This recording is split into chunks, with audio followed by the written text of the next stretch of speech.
പുലി വരുന്നേ വരുന്നേ വരുന്നേ എന്ന് പറഞ്ഞു കേൾക്കാൻ തൊട്ട് ഒരുപാട് നാളായി. പുലിയെ കാണാണ്ടായിരുന്നില്ല. ഞാൻ പറഞ്ഞത് കേരളത്തിലെ BJP പ്രസിഡൻറ്റിൻ്റെ കാര്യമാണ്. MT രമേശായിരിക്കും പുതിയ പ്രസിഡൻറ്റ് എന്ന് കുറേ പേര് പറഞ്ഞു. അല്ല, ശോഭാ സുരേന്ദ്രനായിരിക്കും എന്ന് മറ്റു ചിലർ പറഞ്ഞു. അങ്ങനെയല്ല, AN രാധാകൃഷ്ണന് ഒരു ചാൻസും ഉണ്ട് എന്ന് കേട്ടു.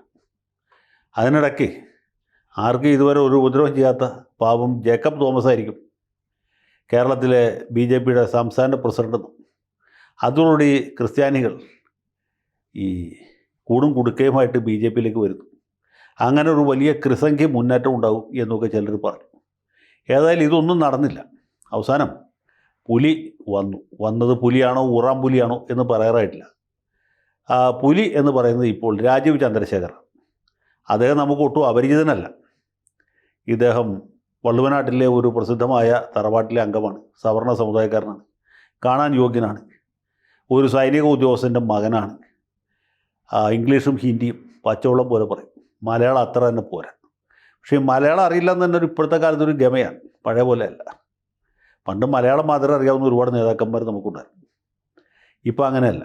മലയാളം അറിയില്ല എന്ന് പറയുന്നതിൽ കുറച്ച് ആയിരിക്കും എന്ന് പറയുന്നതാണ് യോഗ്യത.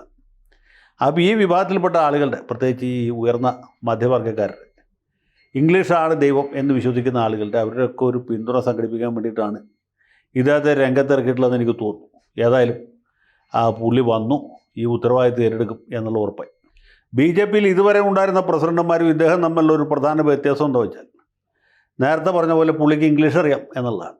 ഇതിനു മുമ്പിരുന്ന ആർക്കും ഇംഗ്ലീഷോ ഹിന്ദിയോ ഒന്നും അത്ര വശമായിരുന്നില്ല. മുരളീധരൻ ജിക്ക് അത്യാവശ്യം ഹിന്ദി അറിയാം, പക്ഷേ ഇംഗ്ലീഷ് തീരെ പോരാ. ഇദ്ദേഹം അങ്ങനെയല്ല, കോൺവെൻറ്റ് എഡ്യൂക്കേറ്റഡാണ്. ഇംഗ്ലീഷ് പച്ചവെള്ളം പോലെ സംസാരിക്കും. അതുകൊണ്ട് ഇംഗ്ലീഷ് അറിയുന്ന ആദ്യത്തെ പ്രസിഡൻ്റാണ് പുള്ളി. കേരള രാഷ്ട്രീയത്തിൽ തന്നെ ഇംഗ്ലീഷ് അറിയാവുന്ന രണ്ടാമത്തെ നേതാവാണ്. ആദ്യത്തെ ആൾ ശശി തരൂരാണ്.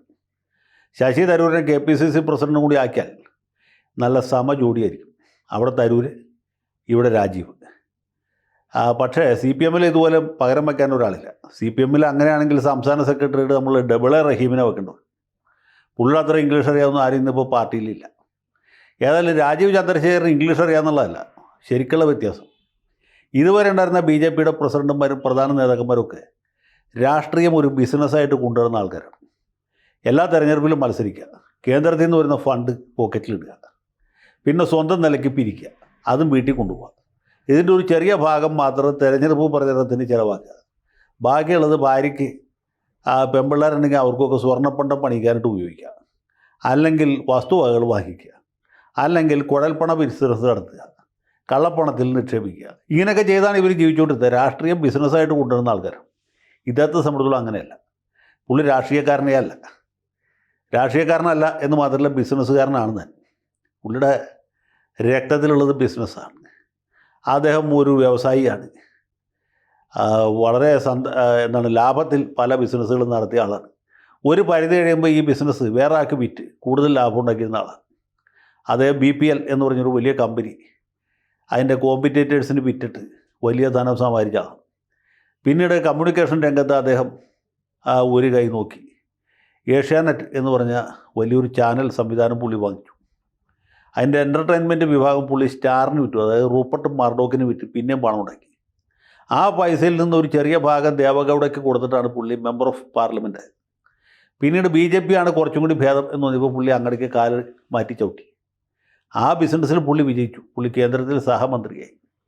പിന്നെ ചെറിയൊരു തിരിച്ചടി എടുത്ത് കഴിഞ്ഞ പാർലമെൻറ്റ് തെരഞ്ഞെടുപ്പിൽ തിരുവനന്തപുരത്ത് മത്സരിച്ചപ്പോൾ മാത്രം. അത് കണക്കാക്കാനില്ല, അതൊരു പരാജയമായിട്ട് കൂട്ടാനേ ഇല്ല. അതുകൊണ്ടാണ് അദ്ദേഹത്തെ ഇപ്പോൾ BJPയുടെ സംസ്ഥാന പ്രസിഡൻ്റായിട്ട് നിയമിച്ചത്. ഏതായാലും ഇനി അങ്ങോട്ട് രാജീവ് ജിയുടെ ദിവസങ്ങളാണ് എന്ന കാര്യത്തിൽ യാതൊരു സംശയമില്ല.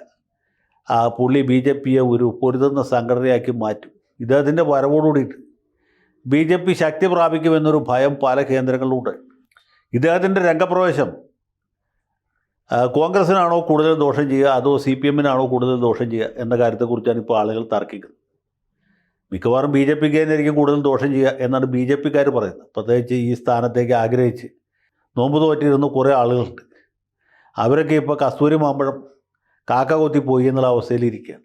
ഇവരൊക്കെ വിചാരിക്കുന്നത് BJPയുടെ ഇടത്തര നേതാക്കന്മാർ അല്ലെങ്കിൽ പാർട്ടി കൊണ്ട് സമ്പന്നരായ ആളുകൾ എല്ലാവരും വിചാരിക്കുന്നത് ഇദ്ദേഹം വരുന്നതുകൊണ്ട് പാർട്ടിക്ക് ദോഷമാണ്. മലയാളം പോലും അറിയാൻ പാടില്ലാത്ത ആളാണ്, പാർട്ടിയെ നയിക്കുന്നത്, ഇതെങ്ങനെ ശരിയാവും എന്നാണ് അവർ ചോദിക്കുന്നത്. ഏതായാലും കോൺഗ്രസ്സിന് ദോഷം ചെയ്യുമോ, CPM ദോഷം ചെയ്യുമോ, BJP ദോഷം ചെയ്യുമോ, അതൊന്നും നാട്ടുകാർക്ക് ദോഷം ചെയ്യുമോ എന്നറിയാനായിട്ട് നമ്മൾ അധികം നാൾ കാത്തിരിക്കേണ്ട. ആർക്കെങ്കിലുമൊക്കെ ദോഷം ചെയ്യും എന്നാണ് നമ്മുടെ പ്രതീക്ഷ. പിന്നെ നമ്മുടെ മീഡിയ വൺ ചാനൽ രാജീവ് ചന്ദ്രശേഖരനെ ഭയങ്കരമായിട്ട് ടാർണിഷ് ചെയ്യാനുള്ള പ്രവൃത്തി തുടങ്ങിക്കഴിഞ്ഞു. അവർ ആത്മാർത്ഥമായിട്ട് ശ്രമിക്കുകയാണെങ്കിൽ രാജീവ് ചന്ദ്രശേഖർ BJPയുടെ ചരിത്രത്തിലെ ഏറ്റവും വലിയ വിജയിയായിട്ട് മാറും എന്നാണ് ഞാൻ വിചാരിക്കുന്നത്. സുരേഷ് ഗോപിയെ അവർ കേന്ദ്ര മന്ത്രിസഭയിൽ എത്തിച്ചു. രാജീവ് ചന്ദ്രശേഖരനെ ക്യാബിനറ്റിലെത്തിക്കും എന്നാണ് അവർ ശപഥം ചെയ്തിട്ടില്ലെങ്കിൽ നമ്മൾ ആര് വിചാരിച്ചാലും തടയാൻ പറ്റുകയില്ല. ഏതായാലും രാജീവ് ചന്ദ്രശേഖരൻ്റെ ഭാവി ഈ മൗദൂദി ചാനലിലെ ദാവൂദിൻ്റെ സംഘത്തിൻ്റെ സുദൃഢ കരങ്ങളിലാണ് കുടികൊള്ളുന്നത്. അവർ ആത്മാർത്ഥമായിട്ട് ശ്രമിച്ചാൽ അദ്ദേഹത്തിന് BJPയെ വലിയ വിജയങ്ങളിൽ എത്തിക്കാൻ കഴിയും എന്ന കാര്യത്തിൽ എനിക്ക് യാതൊരു സംശയമില്ല. പുതിയ പ്രസിഡൻറ്റിന് ഭാവുകം നേരുന്നു. ഇതുപോലെ മറ്റ് പാർട്ടികളും ഓരോ ബിസിനസ്സുകാരെ ഏറ്റെടുക്കുകയാണെങ്കിൽ നമ്മുടെ സംസ്ഥാനത്തിൻ്റെ ഭാവി തന്നെ സുരക്ഷിതമായി തീരും എന്നുകൂടി എനിക്ക് പറയാനുണ്ട്. CPMനെ അതുപോലെ കോൺഗ്രസ്സിനെ മറ്റ് പാർട്ടികളൊക്കെ ഏതെങ്കിലും മുതലാളിമാർ ഏറ്റെടുക്കുകയാണെങ്കിൽ, അല്ലെങ്കിൽ അവരെ ഇതുപോലെ പേയ്മെൻറ്റ് സീറ്റായിട്ടോ അല്ലെങ്കിൽ മറ്റു തരത്തിൽ കൊണ്ടുവരികയാണെങ്കിൽ അത് വളരെ നന്നായിരിക്കും എന്നാണ് എൻ്റെ അഭിപ്രായം.